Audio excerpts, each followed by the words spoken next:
Welcome to the Mutually Amazing Podcast. I'm your host, Mike Domitrz with the Center for Respect.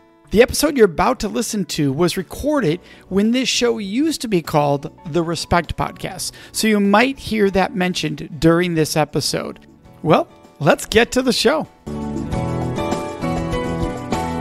This week I get to introduce to you a friend, really cool individual.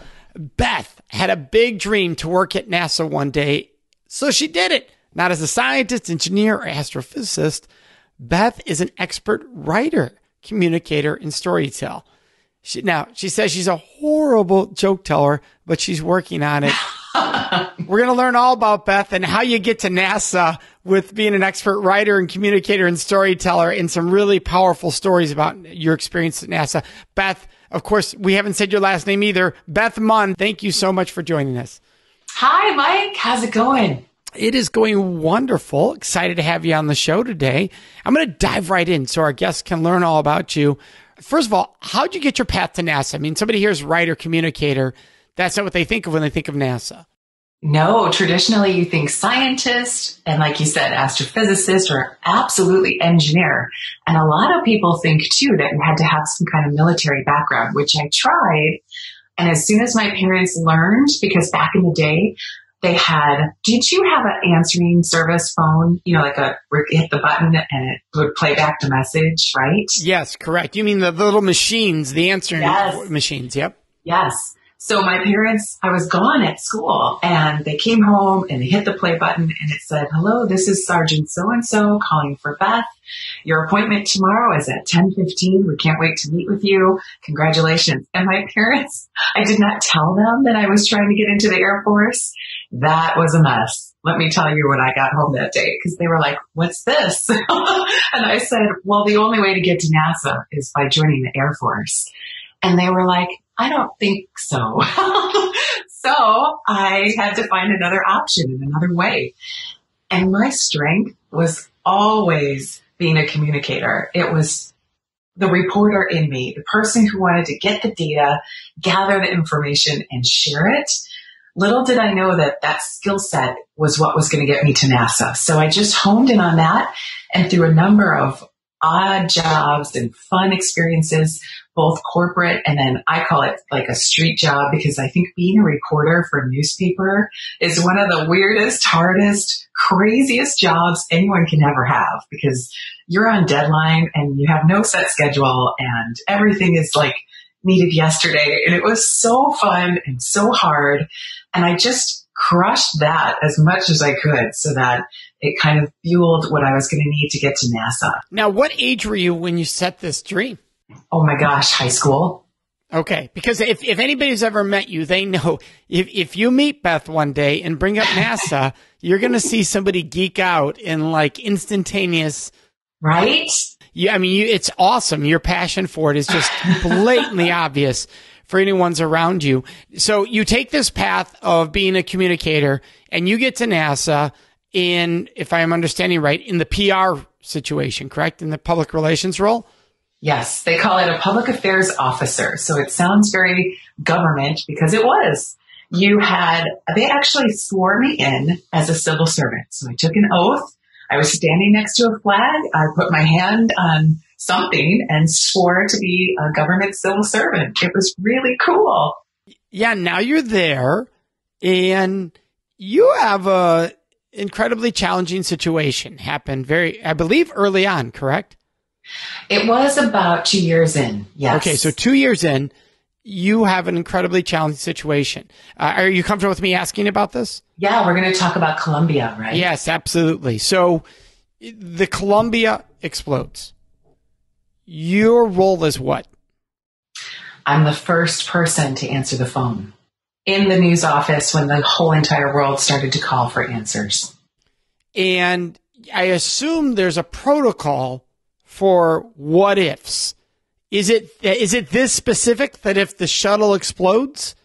Well, there's never a what if with NASA. Every anomaly that could ever happen has already been determined and calculated. So you and I might fathom like a what if in our lives, but let's say you build a car the engineers who built that car have already gone through every single possibility of if the tire falls off, if it stops running in the middle of the highway.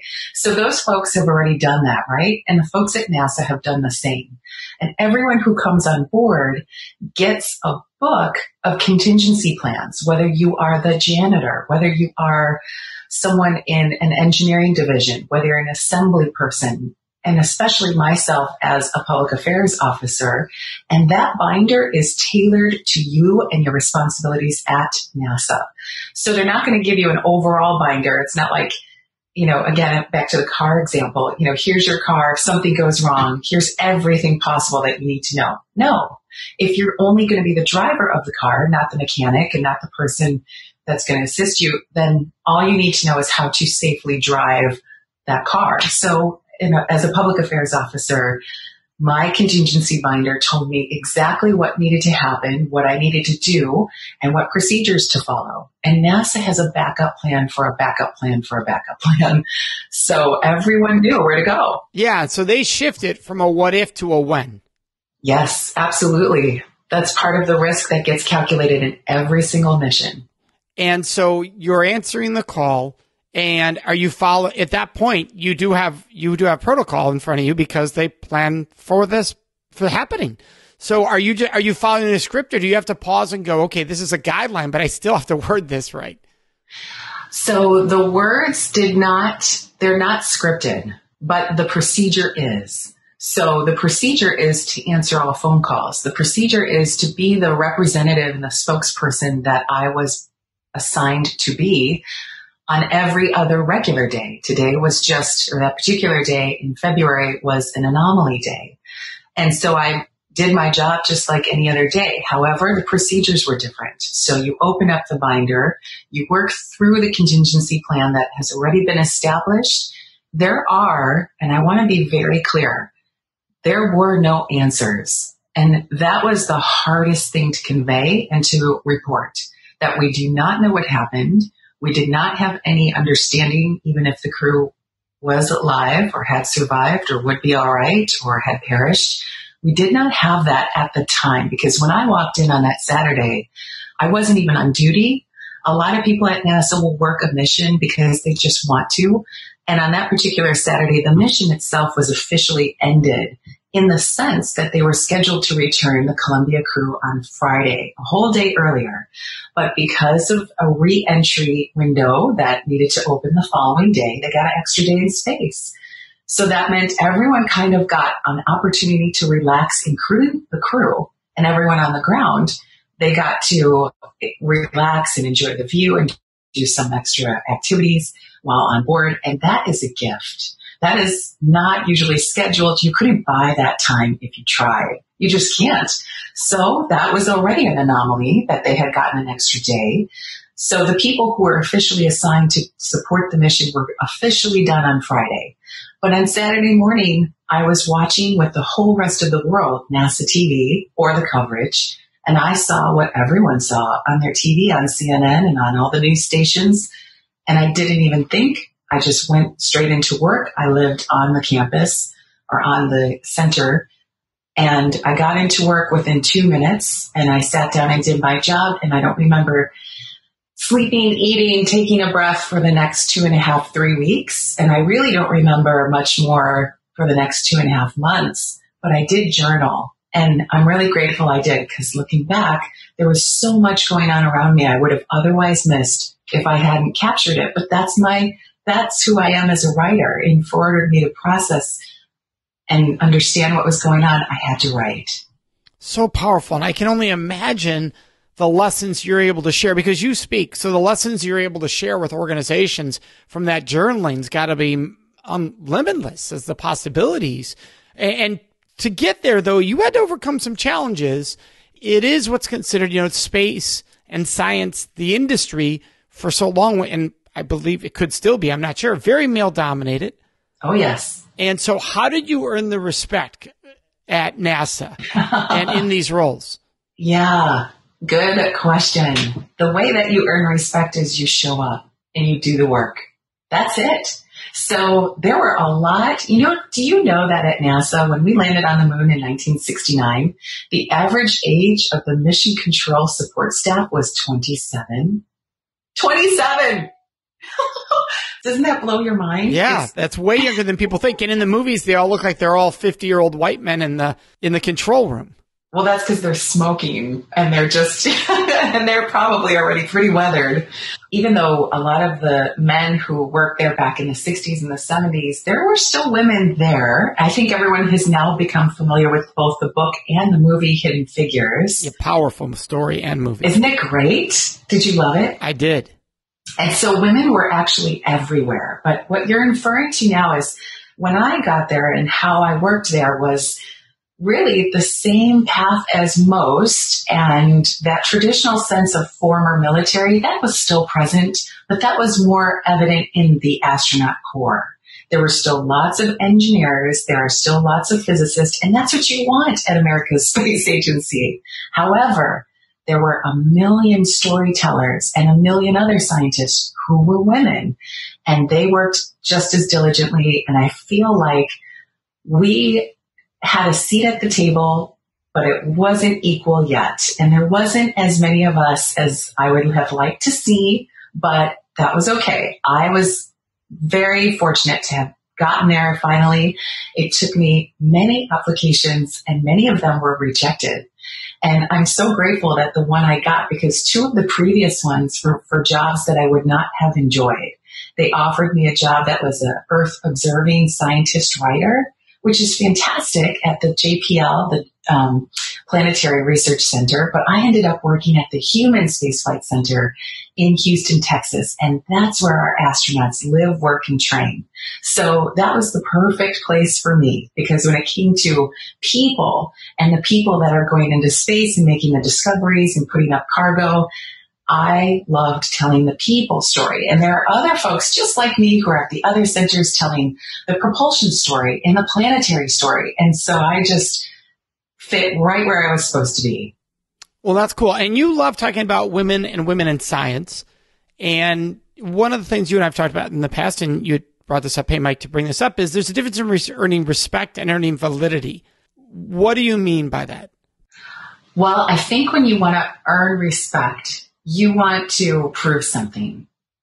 You want to have some kind of thing that's a tangible that you put out there. And I just feel like there's another part to that, which is your validity. What makes you valid and what validates you to be sitting at the table. And so I don't think that's a degree. I don't think that's your previous history. I think that it should just be an open invitation within our culture if you want to and are capable of doing the work. So women are valid. People with ethnic diversity are valid. This is like without question, right? That's not something that should be earned. That's just something that should be recognized. Yeah, and I actually teach the same thing with respect. I say we shouldn't be teaching to earn respect, because you should treat every human being with respect. The moment I say you need to earn my respect, it means I am in a role above you. I'm in a power position over you, and you have to do what I want for it to be of value to me. Versus, I respect you just because you're a human being. That's it. Now, whether you earn the right to have certain privileges in this organization or to have certain rewards, that's different than earning respect, right? So you want to earn that job opportunity. You want to earn that raise. Those things can be earned, but respect is something that should be, all people should be treated with it, and realize that everyone deserves to be treated with dignity and respect, both towards myself and towards others. So I love that conversation. And you talk about there being more female astronauts and what it takes for that to happen. What do you see as being that? Now, I'm fortunate that I get to do a lot of work with the U.S. military. And because of the military background of astronauts, I would assume that part of this is we're also seeing now an influx of women pilots that we did not have 30 years ago. It was almost non-existent. And usually our astronauts are coming from the pilot program, from what I remember. That could be no longer true. Is that true? We are almost there, Mike, but we're not yet. So the latest astronaut class was announced, and about every 2 to 3 years, They open up the candidacy program and astronauts are selected from thousands of applicants.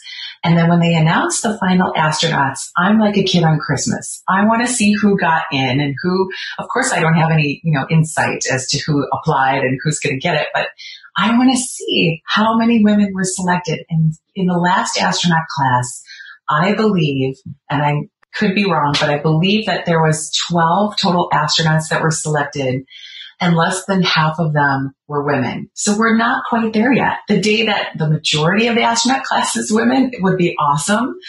I recently did a speech where I showed in my PowerPoint slide, or one of the slides, that there were these 4 women on the International Space Station. Well, that happened years ago. There hasn't been that many women in total at the same time on the space station in a long time. But like you said, that's also because we need more women pilots, we need more women engineers, we need more women scientists. And that has slowly become the truth, but that doesn't mean necessarily that they are becoming that translation into astronauts. But if I may, when you look back at the folks who attend space camp, so there's millions of people all over the country and all over the world that come to experience space camp, which is kind of this wonderful playground of science and space where you get to play and experiment and experience space, right? So my cousin used to be a counselor at space camp. That's awesome. What's his name? Hurry. Oh, this is going way back. She's listening going, thanks, Mike. But I'm just talking about based on our age. But Renee Simkus at the time, that was her maiden name. That's awesome. Yes. Because I was a counselor too. And let me tell you, she gets a big gold medal because it is hotter than Hades down there in Huntsville. So good for her. And she was part of the leaders that helped influence our next nation's generation of space goers because of all the alumni. And there's hundreds of thousands of us that attended space camp. 5 women have gone on to become astronauts. 5. That's pretty impressive. That's pretty cool. So they've tracked the people that go there as youth, and how many of them go on to be astronauts as adults? Yes. And get this. One time I'm walking through the halls at the Johnson Space Center, and I'm pretty fresh. I'm pretty, it's only been a year. I still have a lot of spring in my step. I'm loving every minute of my life. And I'm walking down the hall, and I see this girl, and this girl sees me, and we're looking at each other, and we both put it together in a heartbeat. And we're like, oh, space camp. So not only did we both go to space camp, but we both were like your cousin. Was it your cousin? Yes. We were both counselors, and there we were at NASA, working at NASA. So there's a bunch that went on to work at NASA, and there's an even smaller bunch, very small, only 5, that went on to space to become astronauts. So whenever people kind of laugh and chuckle at space camp, I'm like, hey, people go from space camp and they start there and then they become astronauts. So when it comes to that, and you teach about what happens in space, and one of the topics you talk about is respecting each other's personal space in space. Can you elaborate with us on that, Beth? This is so much fun.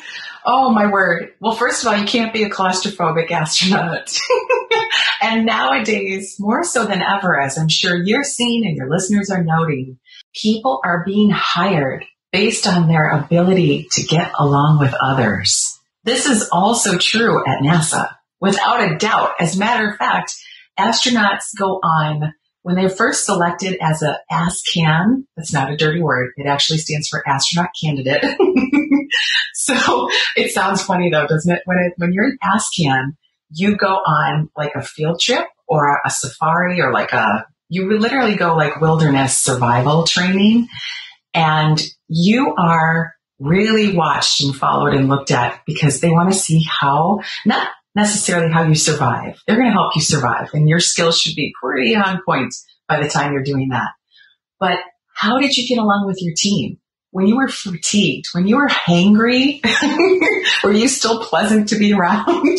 So when you're up in space, it's no different. You've got to get along. You can't take a break and go for a walk outside. You can't go for a smoking break. You've got to settle in and really have appreciation for each other's talents and a respect for each other's space. Sometimes, most of the time actually, astronauts have designated spaces, and it's very much like a tiny little closet, and you can go in there and there's like a little curtain that you can pull, and it's like the size of a sleeping bag, and all your personal belongings are in there along with the computer, and that's your space. But that is such a small part. The rest of the time, you've got to share everything. You've got to share your space. You've got to share experiments. You've got to share the treadmill. You've got to share. Astronauts have to give each other haircuts, and it's a team effort. You've got to survive together. So you can't let something like personal space make you suffer an entire system or an entire mission just because you have to be respectful, of course, but you've just got to learn. And, they train for years prior, so they know each other really well. They know the good, the bad, and the ugly by the time they're up there. So what are like top 2 or 3 lessons that you share with audiences, you share with people from all of these experiences that people can apply to their lives? Oh, thank you. Thanks for asking. People are always asking me, what are some of the lessons that you learned at NASA? So what you asked me earlier about the Columbia experience was that I had that binder. NASA had the plan and the understanding that when something will happen and does happen, what is the plan? Everyone I tell when I'm on stage should have their own contingency binder in their life, and maybe even in your work, if possible. So when I went on maternity leave, I went through and I put together a contingency binder and handed it to my staff. And they were like, what's this? And I said, everything you possibly need to know while I'm gone for the next couple months. And they were like looking through the tabs, and they started throwing me out some curveballs like, well, what if this? I'm like, page 62. Well, what if this happens? I'm like, check tab number 4. So it's not about, trying to be a Debbie Downer and think what could possibly go wrong. Yeah, because I could see people going, this is really dreary. Like, you want me to go home and think of all the worst things that could happen to my family? Like, so how do you balance out what to do contingencies on? Like most people would say, if you're married, you should have this plan for if something happened to one of you.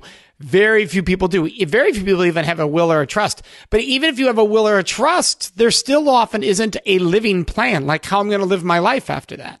Right. So let's put it this way. If you've communicated your life's wishes in any way, shape, or form, at work, at home, personally, to one person, is that enough? It's really not. So if you write it down, anyone can either have access to that if needed, or someone can look at that and say, this is pretty clear. She wrote it down. And that's what I'm talking about in the contingency binder. And I think any life insurance person or representative would tell you the same. It's only about planning and having a plan. That's it. It's the same thing about when you're kids. Like, whoever has kids, I'm sure has had the discussion what to do if you encounter a stranger. What to do one day if mommy's not home and you get to the house before mommy. Here's how you let yourself in.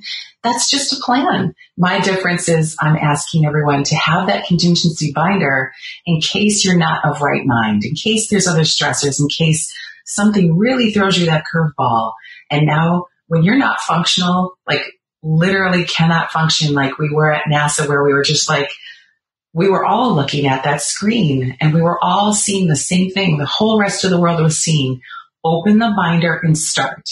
Here's another great story. When I had my first child, my mom came over and she said, here's the best advice I can give you.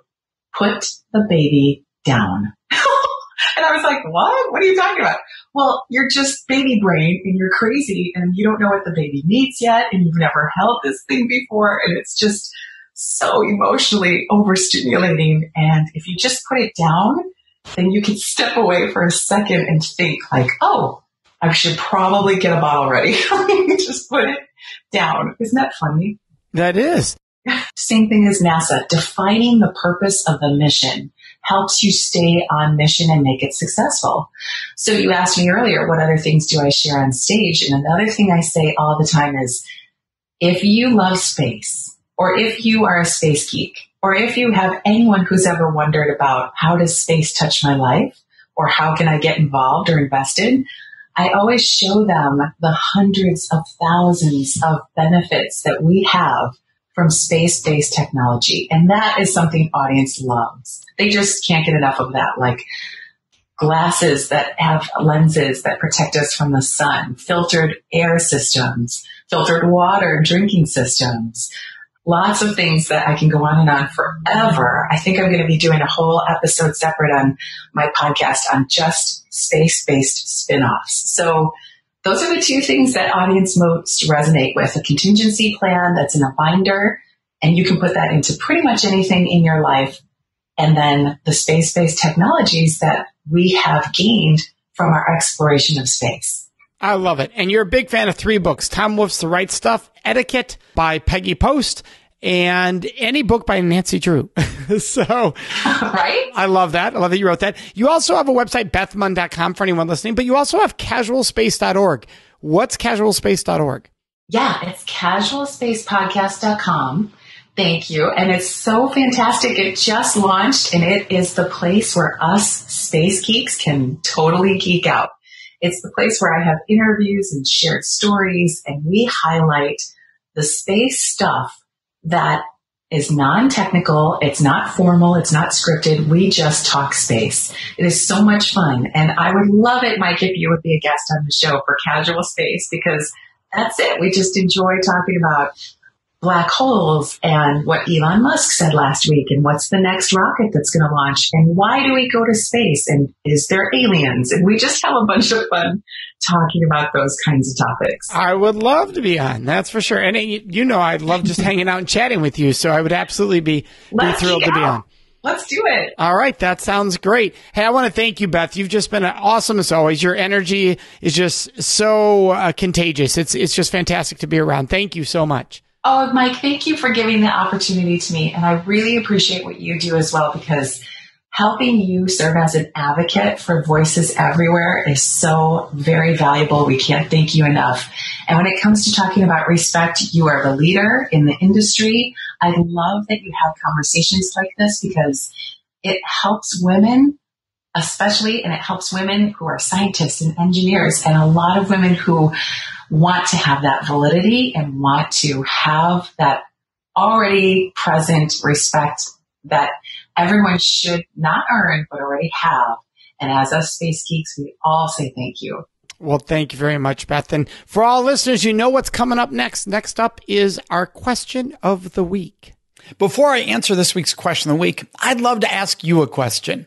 Would you please subscribe to this podcast, the Respect Podcast with Mike Domitrz? By subscribing, you can make a huge impact. Now, you might be wondering, Mike, how does my subscribing to your podcast make a huge impact? Well, here's how. For every person that subscribes, it raises the rankings of the show in the search engines. So for people who care about respect like yourself, when they're doing a search for podcast, they're more likely to find the show, thus providing an awesome opportunity for us to spread more respect around this world. And all you do is hit subscribe under your podcast.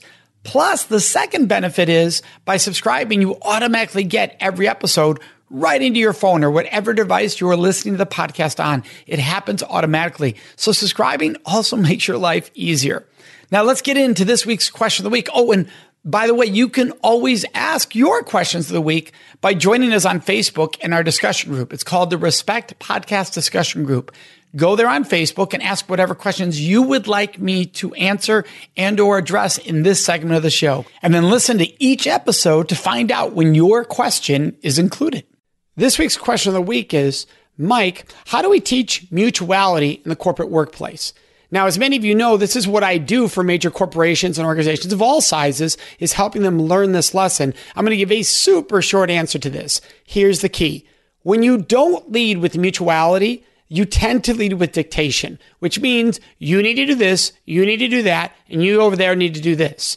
So then what happens is you have management always trying to hold everyone accountable to the jobs you dictated they do, which is very unhealthy because nobody has buy-in and people feel like they just have to. They're not doing it because they genuinely want to. When you have mutuality, you have everyone on the project doing something they want to contribute. They know they bring as a strength or an asset to the project. And when you have that, you have what's called buy-in. And when you have buy-in, that's when you don't have to hold people accountable because they hold themselves accountable. And that's what my friend Sam Silverstein, the person on accountability in the world, that's what he teaches, that accountability is not by management holding people accountable. It's because you have buy-in on such a level that individuals hold themselves accountable. And that's the beauty of mutuality. Everyone holds themselves accountable because they respect their roles and everyone's roles in this mission, because this was mutually agreed upon. We came together on a place we all wanted to be there together on that journey together. That's mutuality in the corporate workplace. We'd love to hear your questions, your thoughts, and your ideas. And the best place to leave those with us is on our Facebook page at facebook.com/Mutually Amazing Podcast. Of course, you can always contact us on our website at mutuallyamazingpodcast.com.